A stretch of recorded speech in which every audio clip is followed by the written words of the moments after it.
This is the Pat Nat Cast, a podcast hosted by Pat Nat Games. Today I'm joined by Tink, who's not only known for making polished and fat-free game reviews, but also explores broader gaming concepts and why we click with them to help us all understand a little bit more about ourselves. Tink, welcome to the show. Hello. Thank you for having me on. Of course, it's my pleasure. I do mean it when I say exploring concepts that help us understand ourselves a little bit more. I hope that's a good way to categorize the other half of what you do. But uh, I was just very impressed with the different concepts that you've covered that we all kind of take for granted, but you do such a good job exploring into it without getting necessarily lost in the weeds while talking about it. Oh, And I appreciate that. I like the concept videos a lot. Those resonate with me. that's good to hear. It's good feedback. Oh, you're welcome. You're welcome. It feels like I don't know what your scripting process is, but it feels like when I watch your videos, every line is very much purposeful, like very much intended and covers just what it needs to cover, and then it moves on to the next line. Coming from a place where I don't even write scripts, I do stuff very on the fly. Just record a line, and then whatever next line feels like it continues from that because I'm too much of an editor to actually write a script. I constantly go back and change things I make immediately, so when I hear something that feels like it's very well scripted, I very much recognize it because it's something that I can't do. So I appreciate that as well. Uh, to clarify, you do script, right? I'm assuming. Yeah, I do. I really enjoy the scripting process really because it feels a lot easier to just type stuff out and write stuff down for me and get it on the page Sure. and then try my best to record it anyway. Right. Well, and I've met a lot of people who feel like their flow can be either hindered or bolstered depending on whether they're translating something from the written language or they're just going off the cuff. I feel like I get slowed down when I'm not off the cuff. I feel like I get hindered. I put on shackles when I do it, right? But then there's other people, probably like yourself, where you feel like you can fine tune every line by writing it out, and none of it feels inorganic or out of place because you've already methodically chosen every syllable in a way. Uh, Not that I'm Yeah, trying to say you spend too much time on individual lines. I'm just it's interesting recognizing where different creators find their strengths in, basically. I always quite like to write stuff um in the same way that I would naturally say it. So Sure. a lot of the time I'll put little inflection indicators or something like that when I'm writing, and it just kind of helps it Right. flow a little bit better. I found. Yeah. Well, Obviously, now if we it's were both off the part. cuff, it sounds a lot more natural. But yeah, Right. And we were both part of Sten's massive indie game video, which you guys should definitely check out. It's top, or not top, just 100 indie games you should play, and it's done for charity. You guys should definitely check that out. I'll link that in the description because why not? But we were both part of that, and in part of the submission process is we had to write a script and submit it, and that was something that was different for me because I don't usually write scripts. How I managed to keep my cadence while also supplying a script was I recorded an off the cuff discussion about it, uh, got the transcript, and then adjusted the transcript to make sure it has proper grammar and other things that you want to add to a written script. And then I just re-recorded that basically because I wanted to really keep the similar cadence that I have with my freeform videos, but I wanted it to look nice because I was like, this is a big project, I want it to I that, want the script to get approved and stuff, so it is a really clever way of doing it. Actually, to sort of like yeah, to it's write it also out after you've spoken it. I guess. sure. It's also could be seen as just very stubborn because I again I'm just so bad at writing scripts. I take way too long. I constantly go back and edit stuff. I lose my train of thought. While if I'm just recording line by line, I know exactly what I said before, and it's easier to figure out what I'm saying next. And it's just where my comfort zone is, I think. Yeah, there's Uh, nothing wrong with that if that's like the best way of doing it. Nothing wrong at all, I would say. For those listening, thank you for coming back. This is our first episode of the year. I hope the break wasn't too long for you guys. It took some time to get stuff up and rolling again.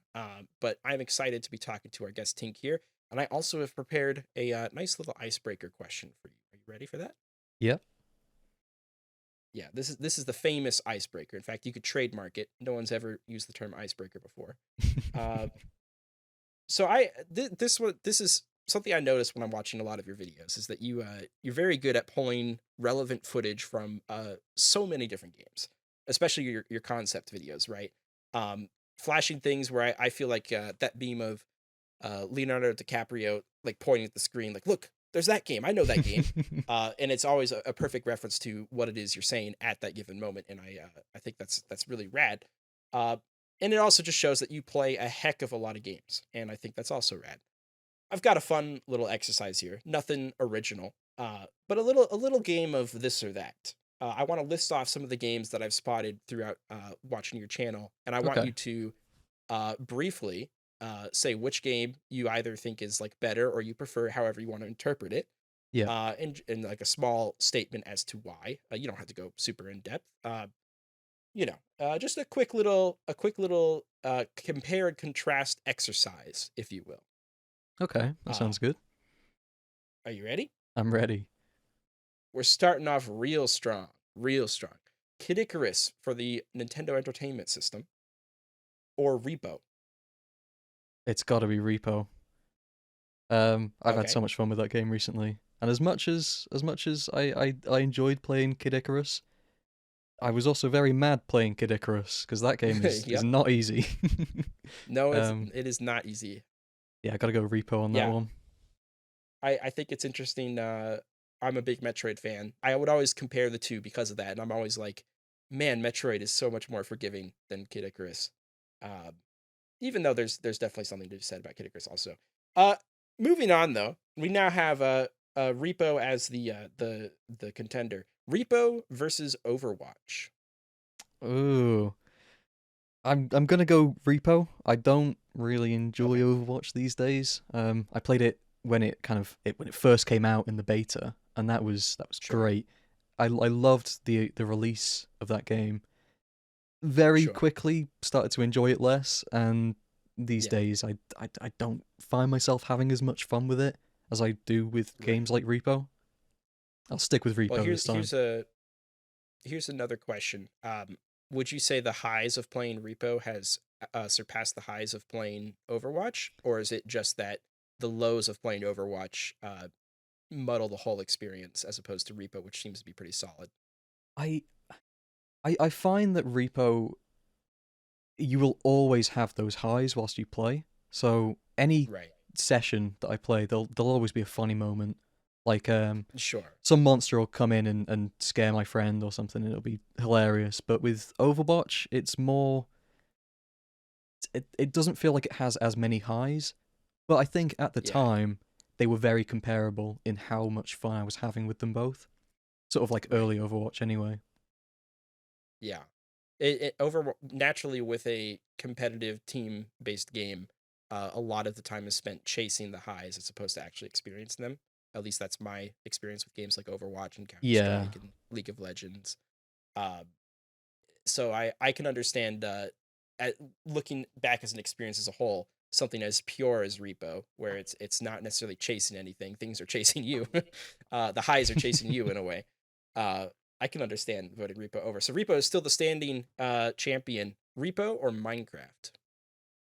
ooh, that is quite a difficult one, really.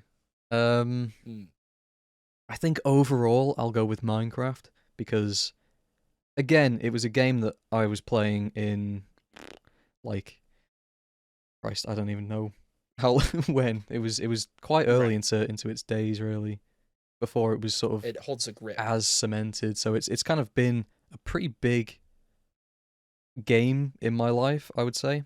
Yeah. I've made a lot of friends through it. I've strengthened a lot of friendships by making servers and playing it. I think Right. overall that is a very significant game for me. So I'll go with Yeah. Minecraft. I think. And I imagine as a creator also having it be so artistic bolsters your creative strengths in other mediums as well. At least that's what I find whenever I played Minecraft. It was because it was scratching a creative itch that was different from whatever other medium I was working on. Having that contrast really made me feel more creative and inspired to work on both mediums, basically. Yeah, Uh, which is a creative exercise a lot of people recommend to experience other mediums so that you can get ideas that transfer over to your own. and it's a good way to fight creative blocks and stuff like Yeah, that. Creative definitely. blocks. Okay, Minecraft is the reigning champion then. Sorry, I'm so sorry. Next up, we have a more recent game: Minecraft or a short hike. Oh, um, I'll stick with Minecraft just because while a short Okay, hike, you know, as it's been said on my channel, I really like a short hike, but uh, it's not been as prevalent throughout the years. sure, I'm probably gonna struggle to find too many that beat Minecraft for me. There are gonna be fair some, enough. I would say, but yeah. Right. Well, yeah, and I think a short hike is also just so new to where it might be hard to even consider what the longevity might be. Well, with Minecraft's longevity, it's like, okay, well, yeah, it's Minecraft. That longevity is going to be Yeah, tough to exactly. top. Yeah. Yeah. Yeah. Okay, moving on then. Minecraft or New Super Mario Bros. DS? Hmm. That is also a fairly impactful game. That was the Right. first game that I actually ever owned for myself. Oh, Um, congratulations. the DS version, did you say? I'm assuming. Yes, the DS version, not Yeah, any other version.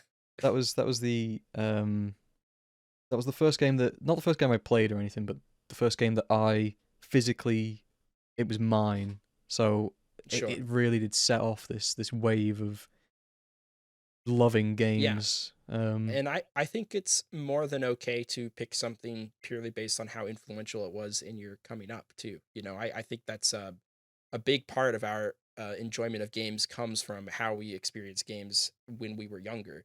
So I think it's honest to say a game that from your childhood holds as much standing as a modern game that comes out today. I think that's a very honest reflection, but it's also against Minecraft. And it's like, oh, you have a lot of experience with Minecraft too, I'm assuming. Because anyone who likes Minecraft has a yeah. ton of experience. There's no one on the in between realm of like, oh, I've played a little bit of Minecraft and I love it. It's like, no, if you love it, it means you played it endlessly, right?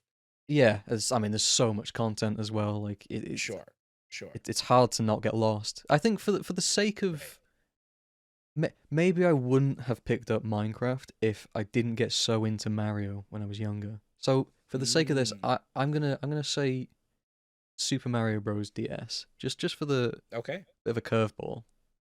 sure. I'm here for it. Reigning champ, New Super Mario Bros. DS or Pokemon Emerald?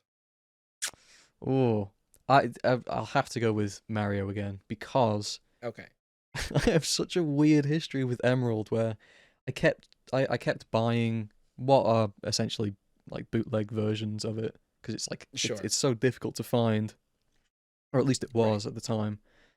Um, and this was before I would get like an emulator or something like that.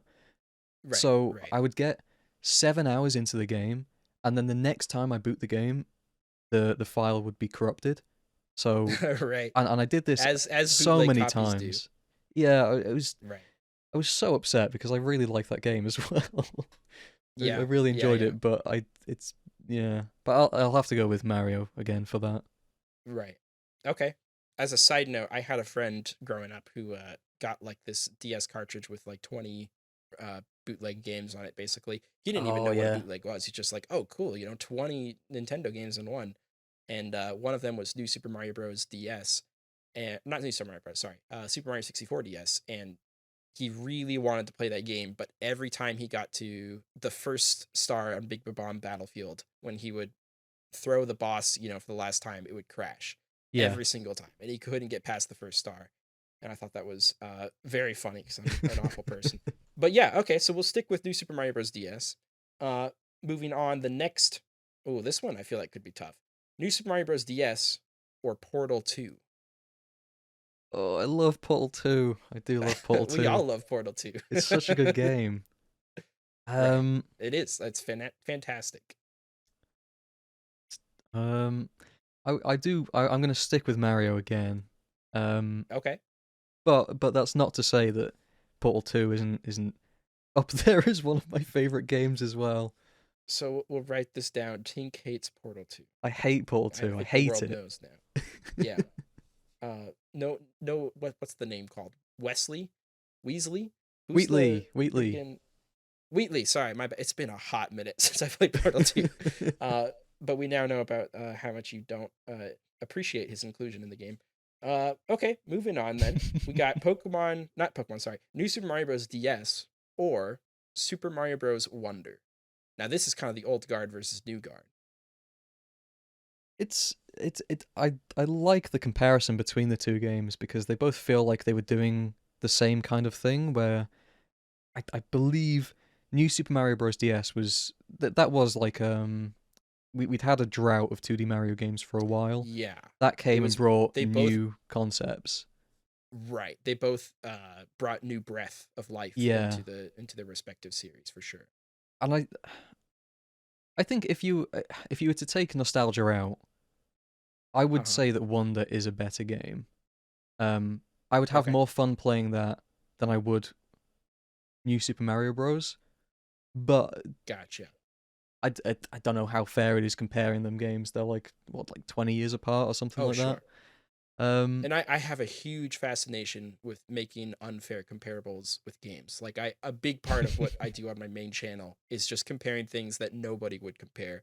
Which those out there watching, you guys should all check out Bracket Breakdown. It is the best series on YouTube, bar none. And we had a recent season on the best Wii games, so you guys should definitely check that out.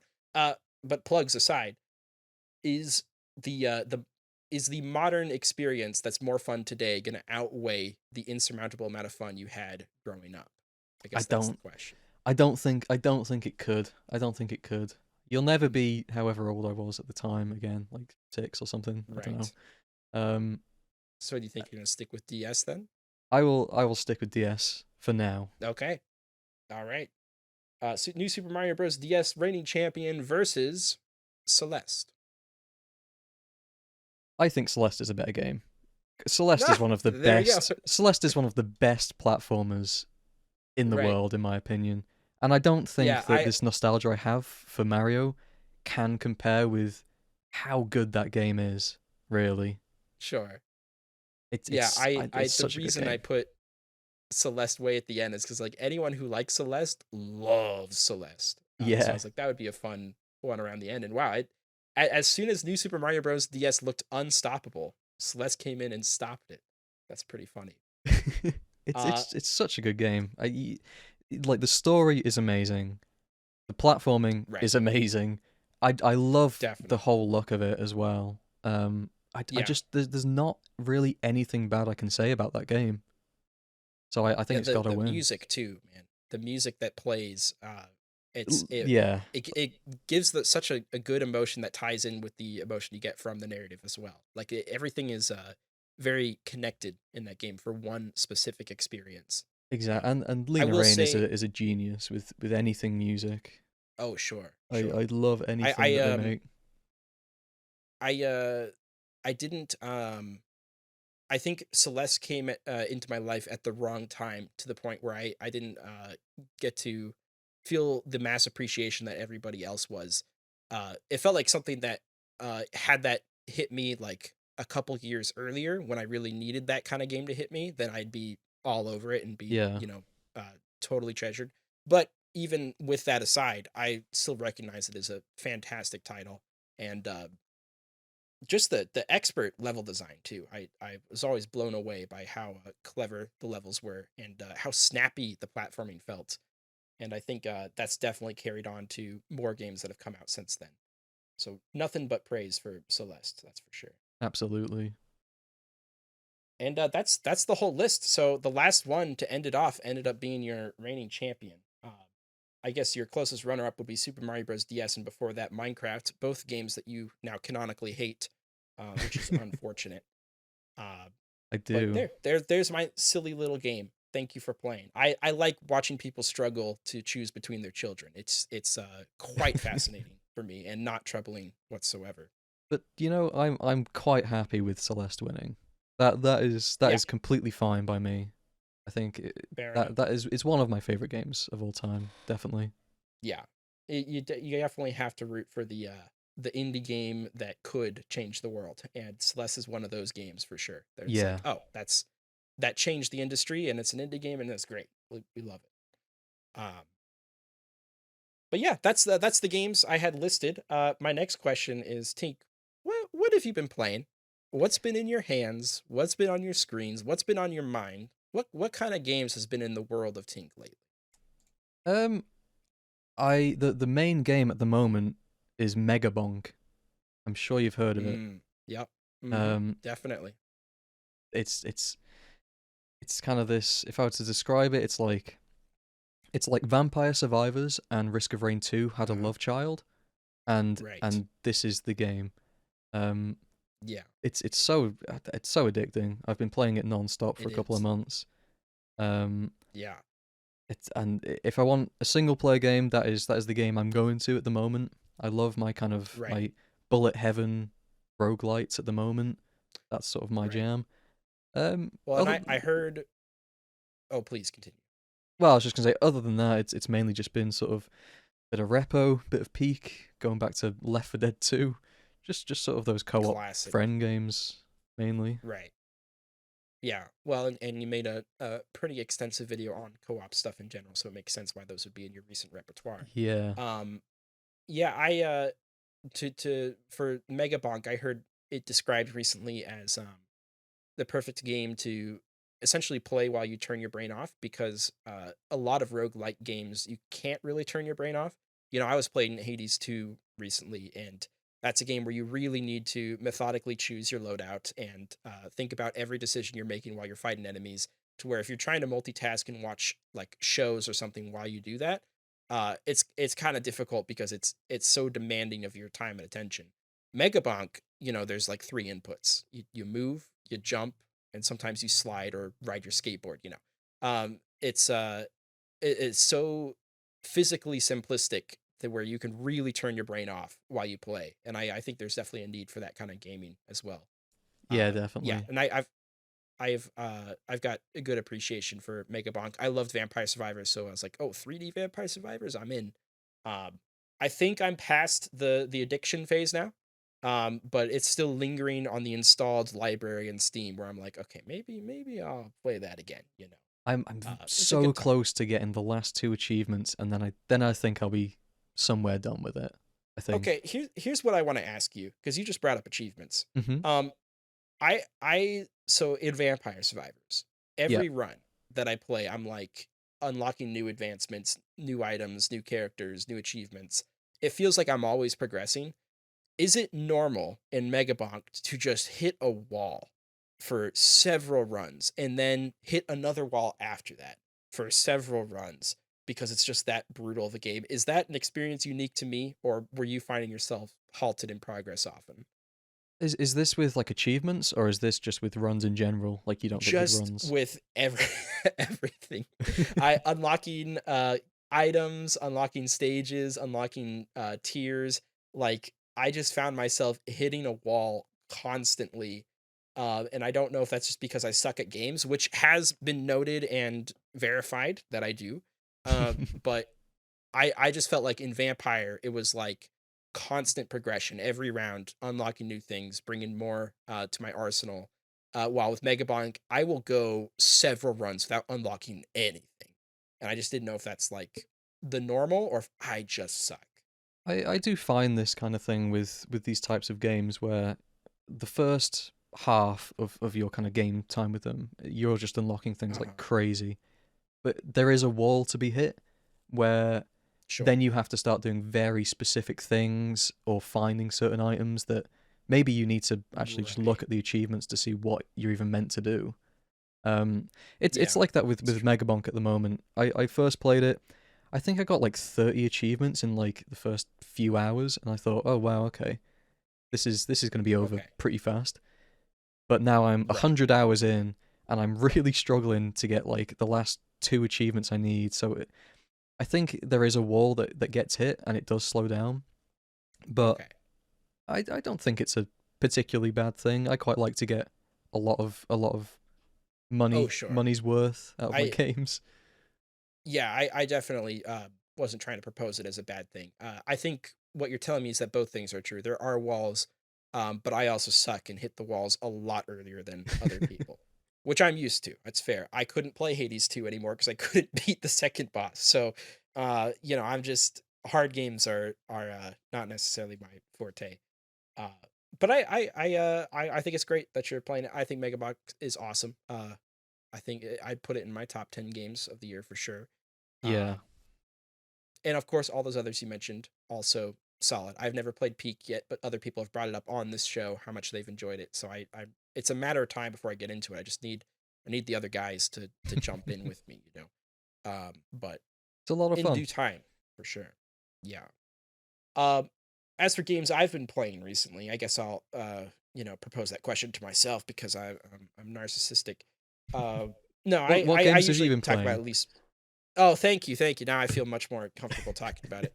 Uh, yeah, I just to bring up one big one. It's been a little bit of time since I haven't had an episode this year yet, but Metroid Prime 4, I played through it entirely. And I've got a lot of thoughts that I am currently in the deep weeds of making a full blown video about. But to just go over some of the things, I was disappointed with the product that came out, but I also recognize that it's a good game for sure, and I think it is a game that I will eventually replay. But I replay the first two Metroid Primes almost on like a bi-yearly schedule. Like I very frequently go back to replay them. Recently, I've gotten into Metroid Prime randomizers, and I've been doing that for the first two Prime games. And Prime Four, just with how much experience I have with those old games and how often I'm playing them, I can see a very big contrast between that and Prime Four, and it does make me a little bit sad. There's things like introducing open world elements but not committing to them, while also mixing it with non-open world stuff, but again, they just feel like they interrupt each other. Metroid's always been in a weird in between open world of having very focused and locked rooms, with set details and not a lot of expansion in a room to room basis, but the map itself is very expansive to the point where it feels like a lot of people say a giant spider web. Uh, that that has not been replicated here, and that's been the toughest part to digest because a lot of the level design is more linear. The beginning of the room will lead you to the end of the room, and that's about it. To the point where it felt very tiring to actually do anything beyond just general progression because I didn't want to go down a long stretch of rooms to collect collectibles when I could just continue playing the game and find whatever collectibles are needed through there. And then anytime I was in the open world desert, I was just not enjoying it. So uh, some disappointments. The game's beautiful though. It controls better than any other Metroid Prime game with its motion control aiming. I love motion control aiming when it's done well though. Other people are not so into that. You don't have to use it though. Um, and yeah, the bosses are incredible. Some of the best bosses in a Metroid series, which is really cool. I mean, Metroid always has good bosses, but oh my gosh, some of these are really good. And I think those are where the highlights are with the game. But yeah, there's definitely a lot of things where they miss the mark. That is my somewhat brief overview of how I feel about the game. Uh, do you have any interest at all in Metroid stuff, or No. okay, that's totally fine. No, Yeah. I've got the remaster. I've not played it yet. Um, Okay. I didn't actually follow the Metro Prime 4 kind of like the whole release for it. I know it was built up Sure. massively. Would you say that it Well, suffered from that kind of I feel like there's been a big kind of push for open world stuff in the last few years. I so don't know yeah, whether that has impacted it, would you say? some developer interviews came out, and originally the game was being developed by Bandai Namco. I'm pretty sure that it's like 90% confirmed. I don't think Nintendo's officially said it, but like it's just kind of the word Right. around the street that Bandai Namco was working on the game originally, when it was announced in 2017, and then it got scrapped in 2018 because they're like, we need to start over. We're bringing Retro Studios back, the original studio behind those games, also creators of Donkey Kong Country Returns and its sequel, both great games. Uh, Thus I making agree. Retro Studios have a like fantastic lineup in their arsenal. Like they hadn't made a Yeah. bad game like leading up to this, and they still haven't. But um, I guess interviews have come out saying that they actually did not scrap everything that Bandai did. Nintendo wanted to keep some of those elements in, and while it's not explicitly said which elements those are, it's highly speculated that the open world elements that have not previously been in Metroid games were from that original vision. and they just weren't able to scrap it out, unfortunately. They were also talking about how at the time people's interests in open worlds were different, uh, but because of the long period of development, people's views on open worlds had changed. I think what they're referencing is, Breath of the Wild came out in 2017, massive hit, redefined what we knew about open worlds. It brought new life into open worlds, basically. Yeah. Uh, and they're probably on that high of Breath of the Wild specifically because they wanted to introduce those. I mean, they reference Breath of the Wild in their interviews, but you know, I don't know if I totally agree with them that people's views on open worlds have necessarily shifted a lot since then. I think people still like open worlds when there's stuff to do in them, when they're utilized properly. So I think it's more of a problem of realizing the Metroidvania formula does not fit with open world as much because you're supposed to recognize every distinct detail in every very focused room, to later go back and use a power up because you remember that there was an alteration in a texture, and that doesn't apply well to an open world. And I think they realize that, especially when when a ton of collectibles are very progression based. Uh, so it's already tricky to try to incorporate open world into Metroidvania, and I think they just decided let's only go a little bit into the open world realm and focus more on the other progressive elements. But what you're left with is a massive interruption at every couple hours in the game, which is this open desert with quite close to nothing to do in it. And also very visually unstimulating, unlike Breath of the Wild. So for the rest of the game, it looks beautiful. It's just the desert specifically. There's nothing. It's a desert. There's nothing to do. Uh, so I don't remember what your original question is, but I love talking about Metroid, so I probably went off the rails. No, I But think that to answered to it pretty well, actually. yeah, it more suffered from a long development cycle with two different creative Yeah. visions. I think that is the biggest pain point. But even then, I worry that if that desert wasn't in the picture, we would still have mostly linear level design because they were already heading that direction when they made Prime 3. So I'm not going to assume everything would have been perfect if that original vision had been scrapped, but it definitely would have been better. I mean, one creative vision is always more effective than a fully realized one creative vision is always more effective than two that get half realized, basically. So Yeah, definitely. It's a that's series my I long-winded would way. love to get into. I just need to sit down and Sure. get into them. Well, and Prime Remastered is a great starting point. It's a fantastic remake. It's beautiful. My advice is to try to allow yourself to get lost. Yeah. Allow yourself to take in that the point of the game is to get lost and not necessarily know what you're supposed to do, which is hard to digest going from other games that tell you where to go and very much direct the player. Metroid Prime, it's about absorbing the environment and essentially solving progression through your observation. And I think that's not for everybody. Like I totally get that Metroid Prime is going to turn off a lot of gamers because it's so reliant on your own observational and memory patterns that who wants to put themselves through that for the first time? Yeah. But there's Yeah. something about getting lost and embracing getting lost in the world that is just irreplaceable by any other game, and it's what makes Metroid Prime so unique. And I'm sorry you asked questions about Metroid. It makes me have to talk about it extensively. But there you go. That's all the Metroid talk I'll allow myself to do.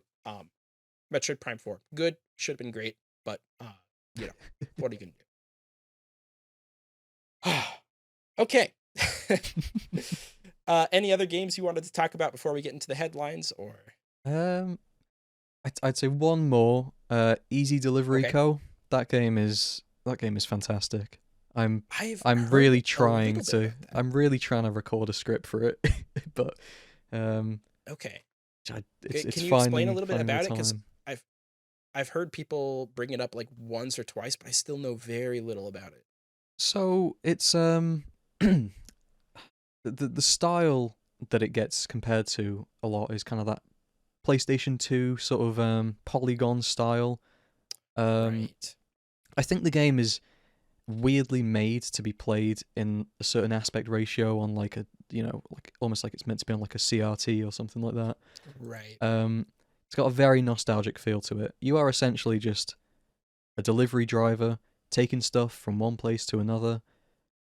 But I won't spoil it, but there are little story elements and progression elements, and there is an overarching story, and there's just this sort of weird hint of mystery and uneasiness to what is otherwise a very cozy game.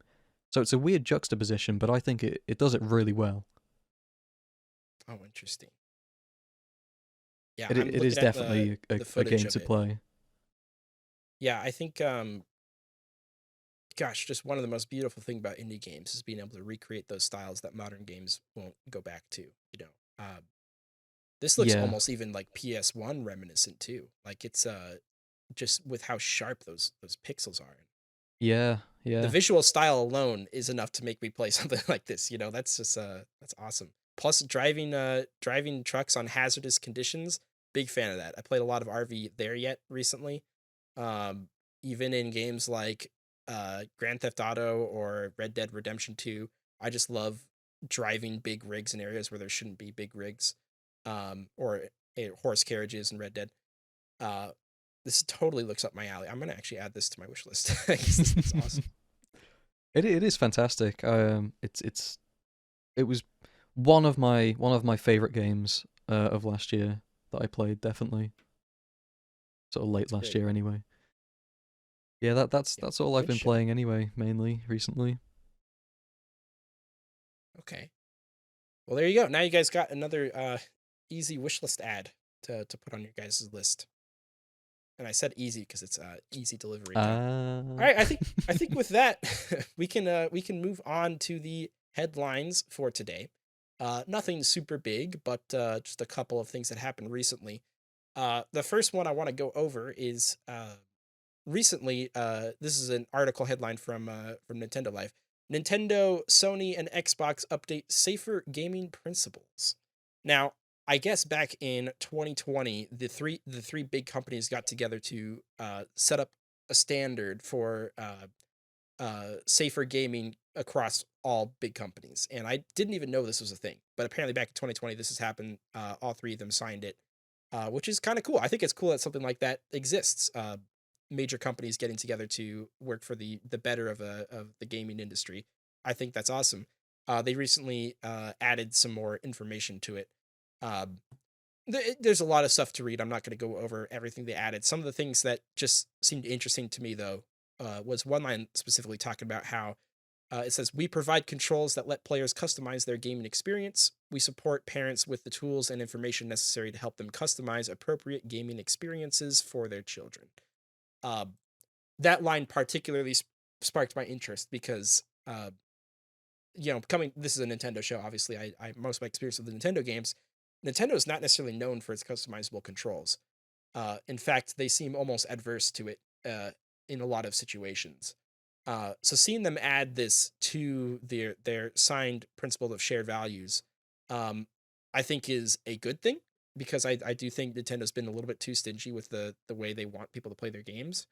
Uh, and I just saw that and I was like, oh, coming from Nintendo, that might actually mean something important because there's definitely times, and they've gotten better at customizable controls, but there's definitely times where I've wanted to shift things around that I absolutely could not.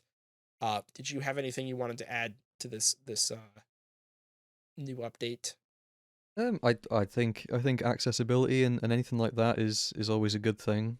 Um, Yeah, I especially I think games are for everyone. So I think allowing everyone in that space, so always a good thing. Always something uh, I'll definitely. I'll champion anyway.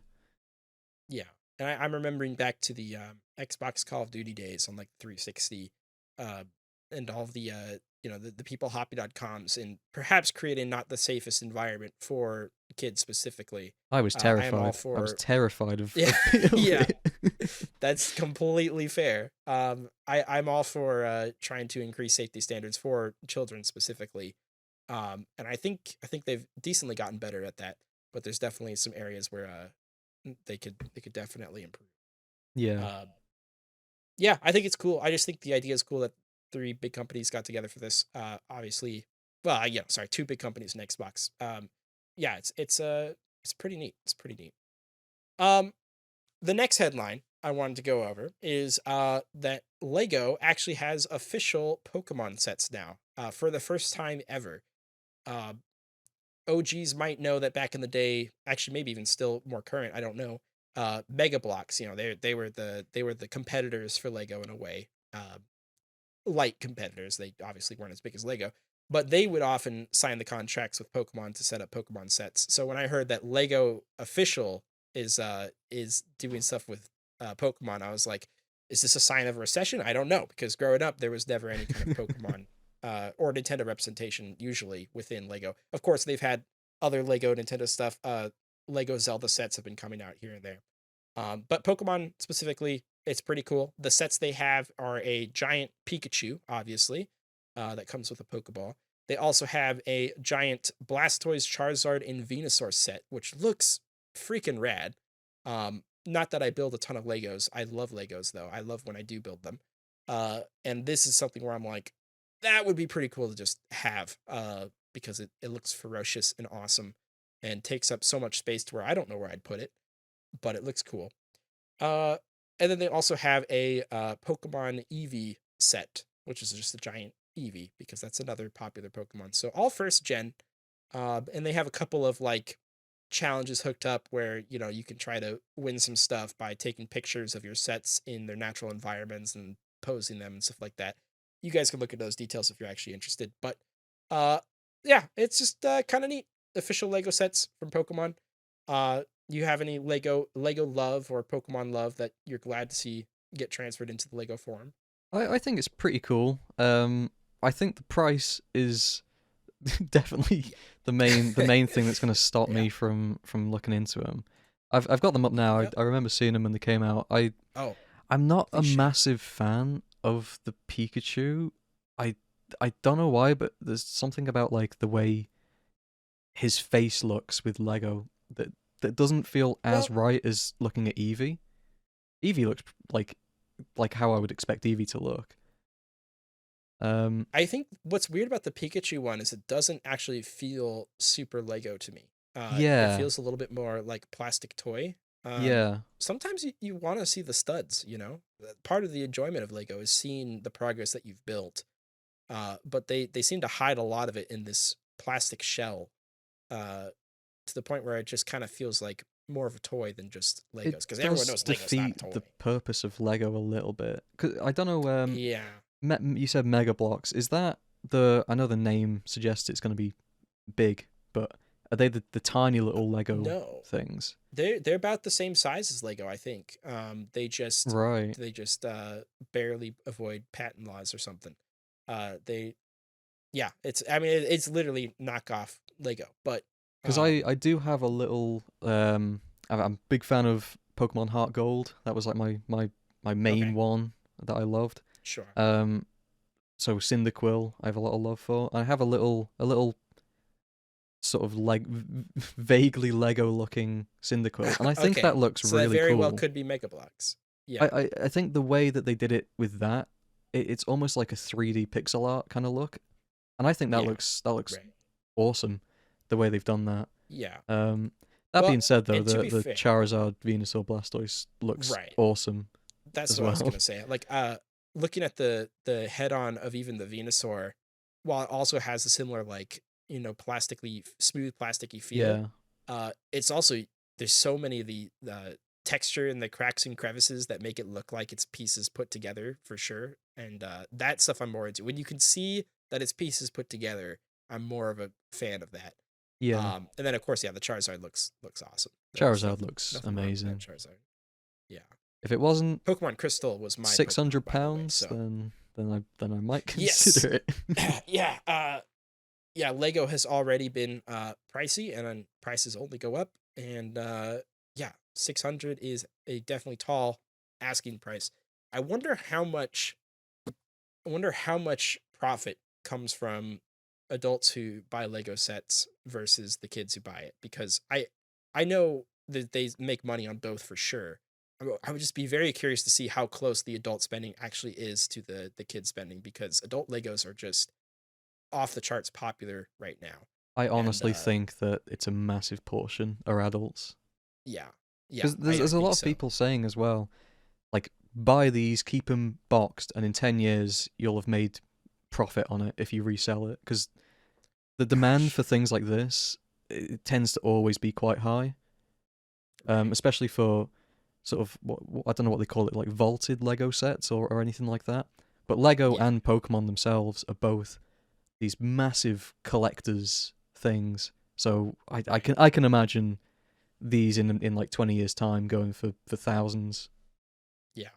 Well, and it would really suck if Lego ever went out of business because then buying old Lego stuff would just skyrocket. I mean, even old Oh yeah. Lego IPs. I was big into Bionicle, which was one of Lego's big things. And now that they don't make Bionicle anymore, that stuff is so expensive to try to get, and maybe not worth the cost of trying to relive my childhood. I don't But know whether I was just rough, but I all of my barnacles broke. I managed to like oh, always break little pieces and then like, oh, he's not got an arm anymore or anything like that. So I'd well, imagine that's there's also not going to help the pricing. yeah, there was also a conspiracy about the conspiracy. There was theories about the more modern generations of Bionicle back in the day skimping on the plastic because pieces were breaking more often with like the newer stuff. And that was, shortly before they just called it quits and ended it. Yeah. Uh but back in the day, I think some of those pieces are still standing, but wear and tear and time, some of those certain colors of pieces are more fragile than others because the paint has eroded more into the plastics and stuff. Like there's a Oh. lot of nuance Yeah. into the actual pieces themselves breaking. But either way, if you guys are into Pokemon and you're into Lego and you have an unreasonable amount of cash to spend, then go ahead and get yourself a Venusaur, Charizard, and Blastoise statue, and hopefully don't keep it in the box. Hopefully build it because that kind of hurts my soul thinking of Legos just sitting in a box. It's like they're meant to be held and displayed. Uh, but who am I to judge what people do with their money? It's an option. It's an option. Our next headline is actually from Nintendo Life. The headline reads, Hi-Fi Rush has been rated for the Switch, dot, dot, dot, again. So for those who don't know, Hi-Fi Rush was a pretty critically acclaimed title that was released under the publishing of Microsoft and I think Bethesda. I think it was a joint partnership thing. And people absolutely loved it, but then it notoriously got taken. The servers were taken down prematurely. The team was disbanded. Actually, I'm sorry, the servers might not have been taken down. The team was disbanded though, causing a lot of controversy of why are you shutting down a team that made something really good. This news is a couple years old. Originally, Hi-Fi Rush was planned to be released on the Switch at some point, and then it just didn't happen. But then apparently it's been re-rated for the Switch, which means it's possible it could be coming to the Switch at some point. Uh, it's all the article also reads that the company has since been acquired by publisher Krafton. So basically, now that they have a new publisher, that it might be very possible that they're looking to publish it towards, one of the best places to publish a game right now for studios, which is the Nintendo Switch. It does not specify the Switch 2 specifically, um, but obviously it could be played on the Switch 2 if it came to the Switch. Have you played Hi-Fi Rush? Do you have any experience with this game? I've not played it. It's been sitting on my wish list for a while, and it looks really Oh cool. no. Um, Right. it I do remember actually now this the whole sort of controversy of the team being disbanded and all Right. that sort of stuff. Um, Yeah. I have no clue what this would mean for if it would be able to come to the Switch. I don't know if I'm not massively Right. knowledgeable on Well, how that would work. what I'm curious about is if it came to the Switch, what would it increase the chances of a sequel to Hi-Fi Rush coming out at some point? And if a sequel were to Hi-Fi Rush were to come out, how much protest would people have for a game that's being published not by that original studio that they kicked off? Because when an IP is popular, like Hi-Fi Rush is relatively popular, it's very, very possible for it to get a sequel regardless of who's behind it. And I can imagine that gamers would not be extremely happy with another studio touching this after Microsoft so blatantly cut them off after making a really good game. Or the entire internet will forget by then and will become complacent and play a really awesome Hi-Fi Rush 2 game. That could also happen. I don't know. I don't know. Uh, I do think it's particularly interesting though that it could get a publishing to the Switch after it was supposed to. It had been rated before. Maybe we'll see it happen. Who knows? It's always possible. Always possible. Uh, our next headline is also talking about Switch 2 or Switch ports. The port to Switch rather. Um, Larian Studios, the developers of Baldur's Gate 3, recently did an AMA on Reddit, which is pretty cool. I think that's awesome. I loved Baldur's Gate 3. Prob it would have been my favorite game the year it came out if it weren't for Pikmin 4 coming out, because Pikmin 4 was also rad. But uh Baldur's Gate 3 is incredible, and someone recently asked in the AMA, would you ever consider Baldur's Gate 3 coming to the Switch, basically? Uh, to which one of the developers' response was, we would have loved to, but it wasn't our decision to make. Uh, a very simple line, but it does, for one, confirm that Baldur's Gate 3 is probably not coming to the Switch, unless the rights get taken over to a different, like to Aspire or something. So whatever one of the companies is that often does these ports. Um, where was I talking about? Yes, they basically confirmed that it wasn't going to happen. They also said that they were not the ones to not want to put it on the Switch, which is unfortunate. There's definitely been a history with and speculation that Wizards of the Coast was not easy to work with in the process of creating Baldur's Gate 3. So some are jumping to the conclusion that it might have been their company that denied them to put it on the system or something like that, or they didn't want to work with Larian anymore. We don't know. We just know that that situation's a little bit muddled with their relationship. But at the very least, they did recently put a Divinity game on the Switch, Switch 2, and or was it, or maybe just Switch 1, I'm not sure. But uh, it's very possible that the new Divinity game they're working on might come to Switch 2, and I think they actually mentioned later in the AMA that they would like to get to that because they love the Switch 2.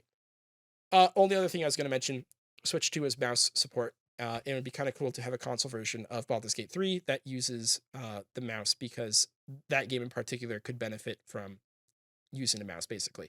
I prefer to play it with a controller, but if I could do both, controller and then switch to mouse mode, I'd be a happy camper. Do you have anything you wanted to add to this? Um, from what I've seen, yeah, it's mainly just sort of they're working on a new project now, I believe. Uh huh. Um, Definitely. I'm assuming that's just where all of the resources are going at the moment. I wonder. Yeah. I've not played Baldur's Gate 3, but I know it can be a little bit intensive. I don't know Right. if for the Switch, I don't know how that would work, or whether it would be fine. Maybe I don't know. Right. Um, Well, and I misread. The question was about the Switch 2 specifically. I thought it was regular Switch, but okay, even the Switch 2 running it would still there'd still have to be some downgrades, I'm pretty sure, because yeah. it is an intensive game. There's a lot of detail, a lot of models, a lot of textures. So I think I don't know. I think it's always cool when games get to go to different platforms. I don't like the Right? idea of exclusivity with consoles at the best of times. So I don't Sure, know. I like things being available wherever people can play them. It'll be pretty cool definitely. if it did happen, but I It from would be the pretty cool. from the Maybe looks of things, maybe not that likely at the moment. no. I know the Divinity games usually had like a game master mode too, where you could essentially organize or create your own battles using the mechanics and enemies that they have in their library. And that was something I was really hoping would come to Baldur's Gate 3. But apparently, that was another situation of like, well, we wanted to, but it wasn't our decision, basically. Yeah, Which you can't help but wonder if Wizards of the Coast was like, hey, don't put a competing D&D creation tool inside of this game or something like that. Or who knows? It's all speculation. Years down the line, I'm sure we'll hear more interviews about that whole process. Uh, but rest assured, the next Divinity game could very well come to Switch 2. Baldur's Gate 3, likely not. Uh, but hey, I mean, I already played it on PC, so who am I to complain? Uh, the last headline I wanted to bring up, this is one that a lot of people have probably put in the forefront of their podcast episodes, but let the record show that I'm not rage baiting, or I'm not adding sensational topics to get a ton of people in. But this is a Forbes article that reads: Nintendo faces Switch 2 uncertainty, 33% share drop in 5 months. So this has been making big headlines on the YouTube space specifically. I know this because I'm frequently scouring uh recent uploads on YouTube. Except they recently got rid of that ability to sort by new. That's crazy. That's another topic, another time. Um, but something that often pops up is the videos saying Nintendo is dying, Nintendo is doomed for 2026, all because of this 33% price drop. Um, Forbes, relatively respectable company. They basically say this quote right here: "I would not be concerned about Nintendo. It is better positioned than the other console manufacturers right now, and the Switch 2 is still a blockbuster seller. That the current gen systems watch their sales decline sharply, uh, as other current gen systems watch their sales decline sharply. Basically, the Switch 2 had a launch that nobody expected to be as good as it was, and it's only natural for once that high to end for the shares to drop. I think that's what this ultimately comes down to. I was looking at the history of their stock prices going up and down, and basically its dip right now. While yes, it's a big dip from when the Switch 2 like was first announced and Pokemon was coming out and stuff like that. Uh, and before the RAM sticks became so expensive. Before all that, we've now basically hit to where it was at the start of 2025, which it just went back down to where it was at the start of the year anyway. So this isn't as dramatic, I think, as a lot of people are making it out to be. But Nintendo did comment on the Nintendo CEO. No, sorry, the Nintendo president did comment on it. He said, um, "There's no immediate impact on earnings, but the current memory market is something we must monitor closely." Because they was asked about if the memory stuff was affecting them. They basically said no, not right now, but we'll have to monitor it. So there you go. Just because it's news, I brought it up. There's not a lot of stuff for me to talk about here. I like talking about the critique of games. I don't talk about the sales stuff It super is often. it is Is there my anything you fault. wanted to? I haven't bought a Switch It's 2 your fault. yet. I Oh, need I need to go and buy a Switch 2. I need I to save see. Yeah, yeah. Nintendo. Of course, of course. I'm sure they'll be Yeah, fine. Tink. Apparently this happens after most of their console releases. There's like a dip afterwards. Yeah. I think it's one I of mean, them. it makes sense. People are in the height of the year, and once it gets high, people are like, all right, now's the time to sell, and then it goes Yeah, of down again. course. It's part of the normal process. I We've don't just think had you can, Christmas as well. And now right? it's Yeah, well, yeah. that's gonna affect things, obviously. But I've seen some videos saying like the gamers are finally fed up for the price, minus 33% share drop, almost like claiming victory on things that are not necessarily the cause of this. I don't think. Not to say that you shouldn't be upset with some of Nintendo's pricing models, but to claim it as like we finally did it, guys. We revolted, and now we got the shares to drop. It's like we're not. This is still a massive company. We're not hurting their bottom line whatsoever with these share drops. So I don't know what kind of victory you're trying to claim with it. But some people are very much adamant on the downfall of big companies, which hey, fair enough. Big companies can suck, that's for sure. But I don't know. I just I think I see this as a very normal thing to happen. And it doesn't mean much to me at all, which makes me wonder if I should have even put it on the list of headlines, but it felt weird when everybody's talking about it to not at least mention it. Uh so there you go. And it's a slow news week. It happens. You know what also happens? What also happens? A question I like to ask at the end of every episode. Tink, what games are you looking forward to? What games are you looking forward to put in your hands, put on your screens, put in your libraries, put in your conscious? Is there anything coming up that excites you? There's a good few games coming up. A game called Witchbrook has been on my wish list for a while. That's supposedly releasing this year. It looks like it's kind of Okay. like a sort of witchy wizardy RPG. I'm pretty sure it's the same publisher as Stardew Valley. Um, which Oh, interesting. so it looks pretty cool. In the Okay. recent Game Awards, there was a couple of Tomb Raider games revealed, which I'm Right. very excited to see. I'm a big fan of Yeah. uh the last three games that they've made. Very good. But I think the my main game I've been excited about for years is Haunted Chocolatier, which is the it's the next game by the creator of Stardew Valley. So Okay. I mean, we're going to be waiting another few years for it anyway. Yeah, I'm sure. assuming, but that's my main one that I'm excited to play at some point in the future anyway. Right. Yeah, that all sounds exciting. This is the first I'm hearing about Witchbrook. That's it looks like a very cozy wizard game, which is cool. It reminds me a lot of those early like online MMOs you would play on. I don't know if Yeah, those have mostly gone extinct, but this looks like a cool throwback to that style. it is really, isn't Very it? neat. Very cool Yeah. setting too. That's a Hopefully, good thing hopefully it to keep releases an eye this on. year. I don't know if it's going through development hell at the moment, but Right. we'll see. Well, and if there's a studio that's worth putting faith into, it's the studio that made Stardew Valley. That's for sure. Another solid title. Definitely. Well, yeah, What that all about you? sounds great. Anything coming up Oh, for you? thank you so much for asking. I I thought I'd appreciate that. include you. Right. I'm not I was gonna talk about it either way, just to be clear. I'm not trying to get you to actually ask me questions or anything like that. Yeah, stuff I'm excited about. I'm in the Nintendo realm. I like Nintendo games. Um, there's not a lot of Nintendo stuff I'm extraordinarily excited about, other than you know, Kirby Air Riders has wrapped up. I love Kirby Air Riders, but Sakurai is kind of back to the big guns possibly now. All right. I would love to see something about Smash at least announced within the next year. It's very possible it won't fit that time frame though. Smash takes a very long time. We don't know how long it's been worked on during development Kirby, but probably not a ton because most of the time Sakurai focuses on one game. There's only been a handful of times where he's worked on Smash and something else. Uh, but it'd be really cool to get something about Smash coming out at some point. That would be cool. But in the meantime, I love Kirby Air Riders to death. Every time I play it, I love it more. I'm like, this gets better every time I play. Um, so I'm still happy.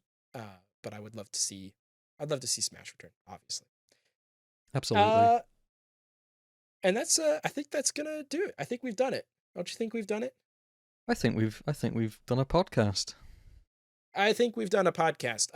Ladies and gentlemen, thank you guys so much for watching or listening. If you're watching here on YouTube, keep in mind that you can listen on all of your favorite podcasting platforms. Uh, I'd also like to bring to your attention the Pat Nat Games Discord server, where if you want to discuss any of the topics that we talked about here in depth, call me out on any inconsistencies or yell at my face. I will take it behind tears, and you won't see because it's over a message board on Discord. And that's something you guys can join by clicking the link in the description.